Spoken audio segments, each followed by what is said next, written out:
Granulocytes और ए granulocytes. Granulocytes का मैंने अभी आपको बताया कि जैसे सेल है तो उसमें ग्रेन्यूल्स प्रेजेंट होंगे। ठीक है, तो साइटोप्लाज्म इज ग्रेनुलर। हम अगर बोलें कि ये सेल है और इसमें जो है वो छोटे छोटे ग्रेन्यूल्स प्रेजेंट हैं, तो हम क्या बोलेंगे कि इसका जो साइटोप्लाज्म है उस वो क्या होगा, ग्रेनुलर होगा। साइटोप्लाज्म क्या होगा, ग्रेनुलर होगा। ठीक है, तो साइटोप्लाज्म इज ग्रेनुलर। हम क्या बोलेंगे, साइटोप्लाज्म क्या होता है, ग्रेनुलर होता है। तो ऐसे 3 सेल होते हैं, इस्नोफिल, बेसोफिल, न्यूट्रोफिल। ठीक है, और ए ग्रेन्यूलोसाइट 2 होते हैं, मोनोसाइट और लिम्फोसाइट। तो इस्नोफिल और बेसोफिल और न्यूट्रोफिल ये सेल्स जो हैं कैसे हैं, ग्रेन्यूलोसाइट्स हैं। ठीक है, इस्नोफिल, ये बेसोफिल, ये न्यूट्रोफिल। अब इन तीनों सेल्स में आप बड़े गौर से देख सकते हैं कि जैसे ये सेल बनाया है तो इस सेल के बाहर जो है वो ग्रेन्यूल्स हैं, तो इनका नाम क्या है, ग्रेन्यूलोसाइट्स। तीनों में कॉमन एक स्ट्रक्चर दिख रहा है आपको, ग्रेन्यूल्स दिख रहे हैं। ठीक है, बेसोफिल में जो है वो न्यूक्लियस जो है वो आपको इस शेप का दिखाई दे रहा है। ये देखिए, ये बेसोफिल का न्यूक्लियस, ये जो है अंदर ये न्यूक्लियस है, इसकी अलग शेप है। देन उसके बाद जो है वो न्यूक्लियस यहाँ पे बाई लोब्ड स्ट्रक्चर है, 2 लोब्स बनी हुई है स्ट्रक्चर की इस तरह से इस्नोफिल में। ठीक है, देन उसके बाद आप देखिए इसमें न्यूट्रोफिल में न्यूक्लियस जो है वो मल्टी लोब्ड स्ट्रक्चर है, यहाँ पे भी लोब बनी है। ये देखिए इन पॉइंट्स पे लोब्स बना हुआ है, ये पॉइंट, ये चार तरह की अलग अलग जो हैं 4 टाइप्स की लोब्स बनी हैं जिनको हम क्या कहते हैं, न्यूट्रोफिल। ठीक है, इनके अलग अलग फंक्शन होते हैं बॉडी में। ये न्यूक्लियस है जो कि 4 लोब्ड दिखाई दे रहा है और बीच में साइटोप्लाज्म है जो कि ग्रेनुलर है। ठीक है, देन इसके बाद जो है ए ग्रेन्यूलोसाइट्स हैं। ठीक है, ए ग्रेन्यूलोसाइट्स हैं। ए ग्रेन्यूलोसाइट्स जो हैं वो कैसे होते हैं, जिनमें बिल्कुल भी जो है वो ग्रेन्यूल्स जो हैं वो एब्सेंट होते हैं, जिसमें मोनोसाइट्स और लिम्फोसाइट्स आ जाते हैं। इनमें ग्रेन्यूल्स जो है मोनोसाइट्स का स्ट्रक्चर होगा। ठीक है, मोनोसाइट का स्ट्रक्चर होगा, इस तरह से मोनोसाइट प्रेजेंट होगा, इतना बड़ा उसमें न्यूक्लियस होगा।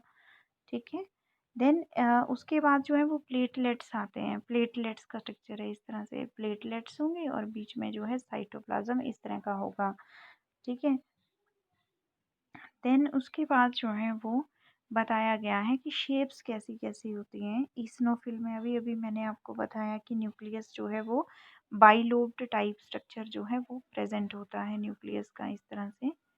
ईस्नोफिल में बाइलोब्ड टाइप का स्ट्रक्चर होता है। देन बेसोफिल में ट्राइलोब्ड, न्यूट्रोफिल में मल्टीलोब्ड न्यूक्लियस होता है, अभी डायग्राम में मैंने बताया आपको। Then in platelets nucleus is absent. Platelets में न्यूक्लियस जो है वो एब्सेंट होता है।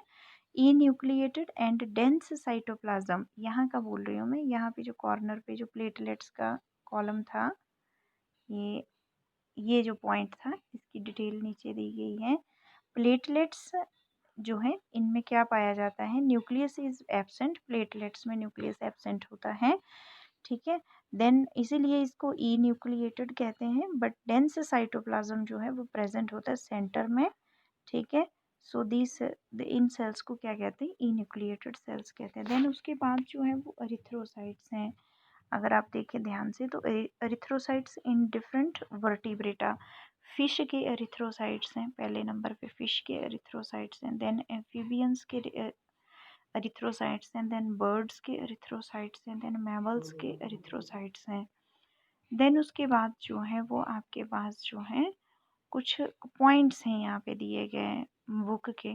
आपके पास अगर बुक हो तो अगर आप ध्यान से देखें इसमें, जैसे कि इसमें अरिथ्रोसाइटोपिनिया लिखा है, यूरेमिया लिखा है, डायबिटीज़ मेलिटस लिखा है।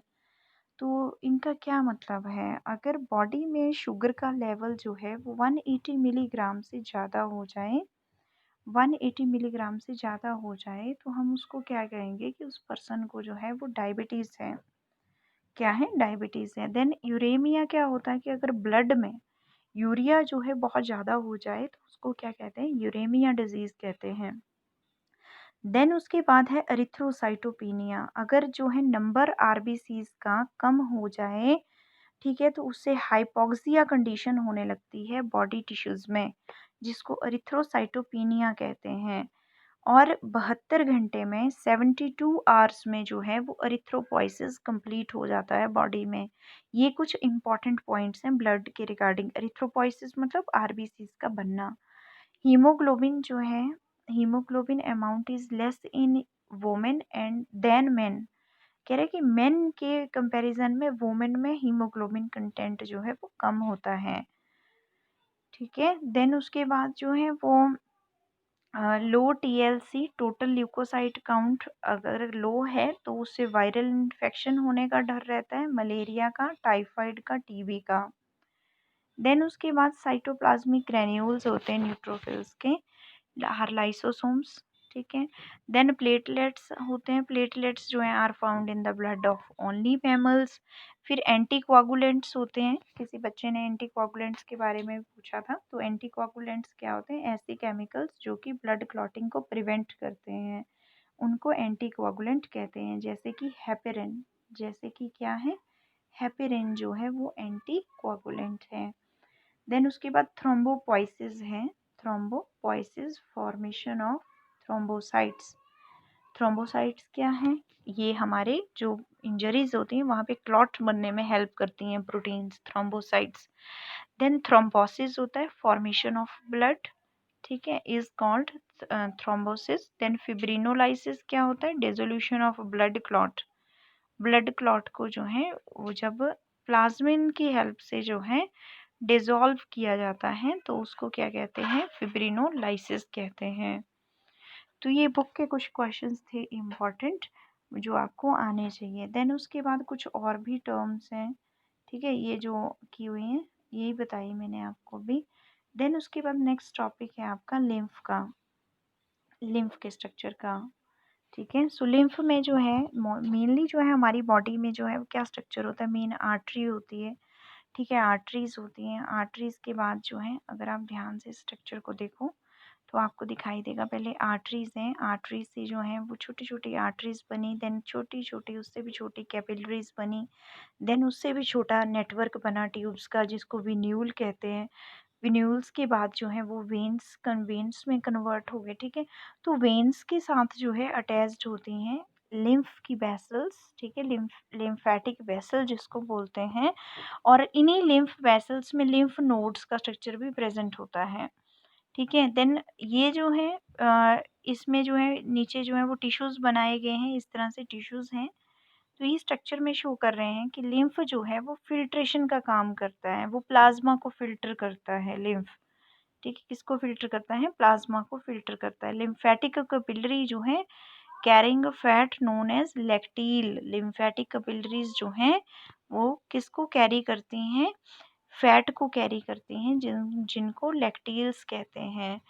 देन यहाँ पे बताया गया है कि जितना भी मटेरियल इन आर्टरीज में फ्लो करता है वो फिल्टर होने के बाद जो है वो टिश्यूज में चला जाता है। सो इसको क्या कहते हैं? लिम्फ को। लिम्फ से जो है वो लिम्फ जो है वो प्लाज्मा, इसमें जो प्लाज्मा होता है विदाउट प्रोटीन, इसमें कोई भी कार्पसल्स जो हैं वो नहीं पाए जाते हैं। लिम्फ में जो है वो कोई भी कार्पसल्स पाए नहीं जाएंगे। लिम्फ के पास जो है वो लिम्फोसाइट्स होते हैं, जैसे कि डब्ल्यूबीसीज प्रेजेंट होते हैं, डब्ल्यूबीसीज इसमें प्रेजेंट होते हैं। Lymph passes to the main circulation through lymph nodes. Lymph nodes के थ्रू जो है लिम्फ पास होता है। लिम्फेटिक वेसल दो तरह की होती हैं, एक तो थोरेसिक होती है जो थोरेसिक में जाती है लिम्फेटिक वेसल, एक दूसरी जो लिम्फेटिक वेसल वो राइट लिम्फ में जाती है। जो थोरेसिक लिम्फेटिक वेसल होती हैं वो लिम्फ को कलेक्ट करती हैं लेफ्ट साइड से, और राइट लिम्फ जो है वो कलेक्ट करता है लिम्फ को राइट साइड से और पास कर देता है मेन सर्कुलेशन में। लिम्फ जो है वो कैसे बनता है? By the filtration of the blood. Lymph help करता है मटेरियल के एक्सचेंज में between the blood and tissue. lymph also help in the transport of fats. Fat के ट्रांसपोर्ट में भी लिम्फ जो है वो मदद करता है. लिम्फ के नोड्स जो हैं वो फिल्टर की तरह काम करते हैं. और in case of malignant tuber, अगर किसी पर्सन को जो है वो ट्यूमर हुआ है, कैंसर कॉजिंग कुछ सेल्स में जो है वो हैं, तो कैंसरस सेल्स जो हैं जब मेटास्टेसिस शो करते हैं तो ये सेल्स जो हैं वो लिम्फ नोड्स के थ्रू पास आउट होते हैं. तो इस तरह से लिम्फ नोड जो है वो पूरे बॉडी को जो है वो डिफेंड कर देती है इन पैथोजेनिक एजेंट से, इस मलिग्नेंट ट्यूबर से. क्यों? क्योंकि लिम्फ नोड्स जो हैं वो उन सेल्स को जो है वो फिल्टर कर देती हैं. Lymph are very similar to the veins. Lymph जो हैं वो वेन्स की तरह होती हैं, सिमिलर होती हैं, बिकॉज दे हैव वॉल्व्स, क्योंकि इनमें वॉल्व्स होते हैं टू प्रिवेंट बैकवर्ड फ्लो, ताकि ये बैकवर्ड फ्लो को प्रिवेंट कर पाए. Only difference between lymph and when is lymph has longer larger number of valves. Lymph में जो है वो लार्जर नंबर में वॉल्व्स जो हैं वो प्रेजेंट होते हैं.